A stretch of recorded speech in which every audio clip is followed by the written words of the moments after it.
That's not a comic book. Now that's a comic book. Alright. Sandman, Absolute Sandman, Volume 2. Yay. Sandman, send me a dream. So this, I've like I said last week, I've been reading through Sandman. And I think Sandman is proper literature. And what I mean by that is, like, most of the time when I'm reading comic books, I think of it in the same way that I do, a good movie or a good episode of a television show, depending on what it is. I think of it as, like, just a fun little light read or something enjoyable. Sandman, however, I think is proper literature. Like, everything that goes on in this book, it's so reverential to the proper canon. It brings up all this classic mythology and through the ages and medieval mythology as well. And it's so reverential to all these great writers of history and also to the modern age. Like, there's a whole thing in this that it feels just like, not Tolkien, a little bit of Tolkien, but more, what's his name? Lewis Carroll. So I think of Sandman as properly in the canon, like, Homer, Dante, Gaiman.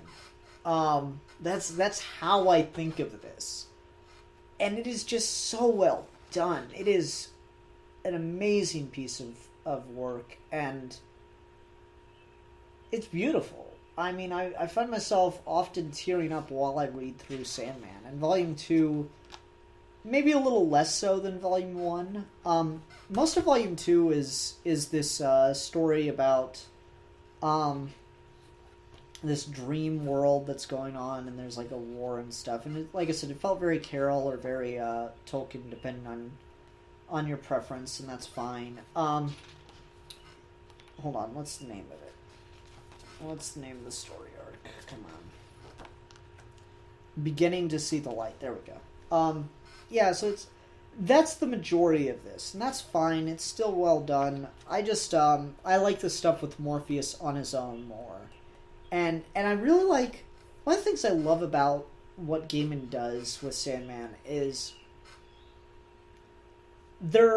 it usually goes story arc, single issue, like standalone issue, story arc, standalone issue. And what I love about that is the standalone issues, while they read perfectly well on their own, you don't have to know anything else about the book as you're going through it. Standalone issues still inform the greater story, and that's perfect. Like, it's just 22-page story, but it informs the arc. Not necessarily like in a set-up-y way, though it does that a little bit, but it informs the future stories in a way it's just, here's how these two interacted before the events of the book that we started up. And we get a couple of those issues, like this story about the Emperor of America, which is just awesome. It's so sweet. Twain shows up in this, and yeah, that's perfect. 3 Septembers and a January. This is about, like, this guy who considered himself the Emperor of America, even though he was, like, a homeless person. Really good stuff, and it informs the wider story. And you get the same thing with the issue previous, though it doesn't involve Morpheus as much. Like, he's only in one scene. That's about the Emperor Octavius toward the end of his life. And that's interesting, too. August. So that's cool. 3 Septembers in January. And then we start moving into that. And there's a couple other issues here. God, what was it? There's the whole Key to Hell thing at the beginning of this that I really love as well.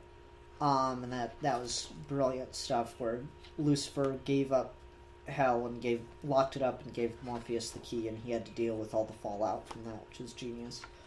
And that's really what starts up the book, more or less. And then we got some Marco Polo stuff in here too at the very end. That's the last story of the book, and that was great too. So the two big stories in this that we got were the Key to Hell and then the Alice in Wonderland like stuff, and that, like I said, both of it great. We also got another one shot, like kind of a little Russian folktale thing with Morpheus involved, which is just great.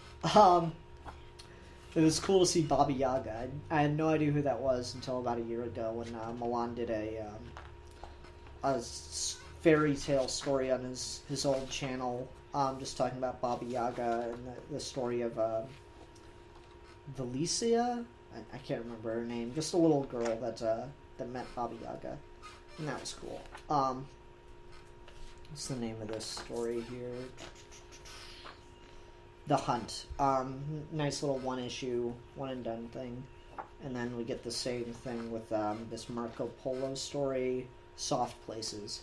One and dones. So you get, one or two standalone issues that really don't like add anything, doesn't continue the plot. It just informs stuff. Like it informs background, or you should see character interaction. That's the stuff that I love the most. I like the continuing story arcs. No, I don't like the continuing story arcs. I love the continuing stories, the arcs that come up in this book. But honestly, it's the one and dones that make me just absolutely adore Sandman, because it's so good. It's